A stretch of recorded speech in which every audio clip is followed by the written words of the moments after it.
লেবাননে ইসরায়েলি সেনাবাহিনী স্থল অভিযান শুরু করার পর ইসরায়েল সীমান্ত থেকে পিছু হটেছে লেবাননি সেনারা। আজ মঙ্গলবার দেশটির দক্ষিণাঞ্চলের সীমান্তবর্তী এলাকায় সশস্ত্র গোষ্ঠী হিজবুল্লাহকে লক্ষ্য করে আংশিক অভিযান শুরু করেছে ইসরায়েলি বাহিনী। একটি নিরাপত্তা সূত্র বার্তা সংস্থা রয়টার্সকে জানিয়েছে, বৈরুতের শহরতলির বাসিন্দাদের সরে যেতে বলার অন্তত 1 ঘন্টা পর সেখানে বিস্ফোরণের শব্দ শোনা গেছে।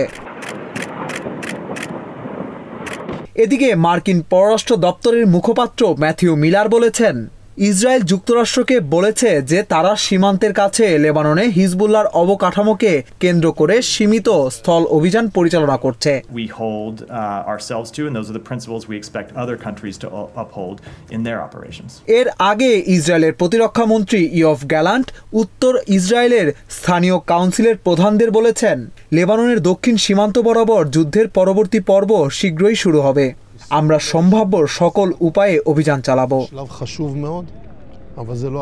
লেবাননের একটি নিরাপত্তা সূত্র রয়টার্সকে জানিয়েছে, ইসরায়েলের সঙ্গে লেবাননের দক্ষিণ সীমান্ত বরাবর অবস্থান থেকে লেবাননের সেনারা প্রায় 5 কিলোমিটার পিছিয়েছে। তবে লেবাননের সেনাবাহিনীর মুখপাত্র এই বিষয়টি নিশ্চিত বা অস্বীকার করেননি।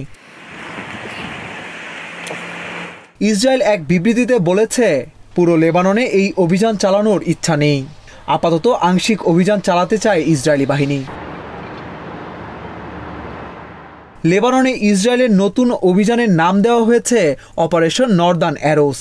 ইসরায়েলি বাহিনী জানিয়েছে, হামলাটি চালানো হচ্ছে স্থল ও বিমান বাহিনীর সমন্বয়ে। সম্প্রতি হিজবুল্লাহকে লক্ষ্য করে দক্ষিণ লেবাননে হামলা শুরু করে ইসরায়েল। গত শুক্রবার বিমান হামলায় হিজবুল্লাহর প্রধান হাসান নাসরুল্লাহ ও আরও কয়েকজন নেতাকে হত্যা করে ইসরায়েলি বাহিনী। লেবাননে চলমান হামলায় প্রায় 10 লাখ মানুষ তাদের ঘরবাড়ি ছেড়ে পালিয়ে যেতে বাধ্য হয়েছে। রোববার এক বিবৃতিতে এমনটা জানিয়েছে লেবাননের প্রধানমন্ত্রী নাজিব মিকাতি।